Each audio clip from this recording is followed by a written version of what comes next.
This one is from Michael. He says, this upcoming Friday will mark 5 years since Scorsese was on the Irishman press tour expressing his perspective on Marvel Studios as a net negative on the Hollywood industry.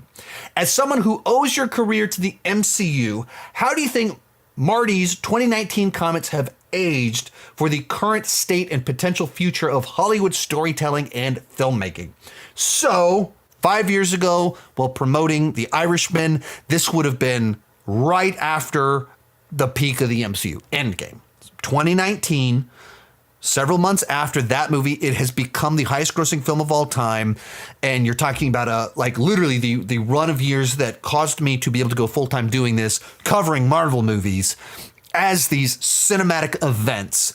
And Martin Scorsese, this gentleman at that point in time, pushing 80, puts out a movie that is a return to kind of the genre that made it, one of the genres that made him famous, but went to streaming, not to theaters. Netflix funded it, not a big studio for theatrical. And he puts out these statements saying that essentially Marvel movies are roller coaster rides. It's not cinema. They're roller coaster rides. And, kind of threw the whole genre under the bus and put it in less favorable lights. Did anybody think that Martin Scorsese was a big fan of that brand of blockbusters? You can just look at his career, and his mainstream films are still heavy.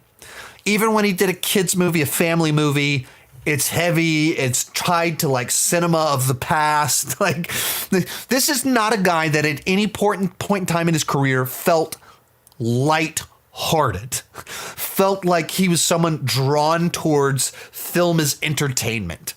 That's just never who he was. And that's why he was able to make all these, and continues to make classic films that are beloved by cinephiles, that get fantastic reviews, that get tons of awards, and why he has won a ton of awards, because he kind of operates on a pretty high level. But why would anybody think that him in his late 70s would like the blockbusters that play great for 17-year-old boys? He almost tasted that. Num num num num, eat it up. There's no surprise in that. And it's kind of a classic discussion. Film as entertainment, film as art.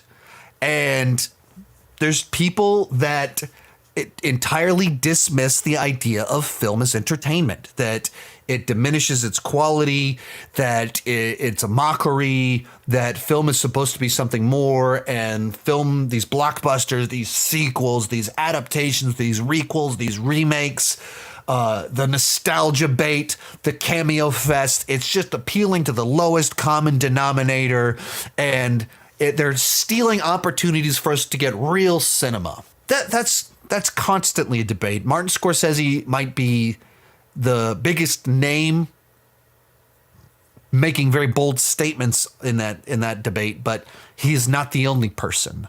You can go on film Twitter within the last month.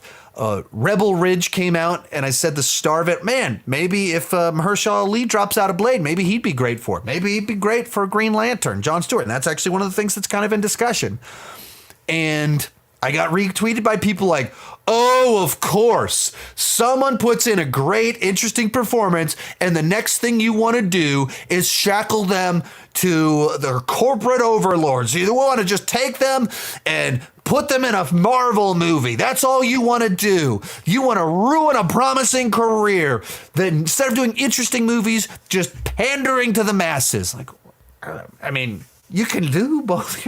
You can do your Marvel movie and then you can do your indie movie. You don't have, that's the great thing about being an actor. You can easily do 2 movies in 1 year. You can easily do 3 movies in 1 year. So what are you talking about? But that's immediately what people said. And his comments weren't really all that. They were targeted to the most popular franchise at the time, but it's a timeless debate. So it was as true then as it is today, as it was any point in time, that there's movies that are made that are meant to be kind of these roller coasters, and that's not what Martin Scorsese has ever been interested in. Doesn't seem like he's remotely interested in that.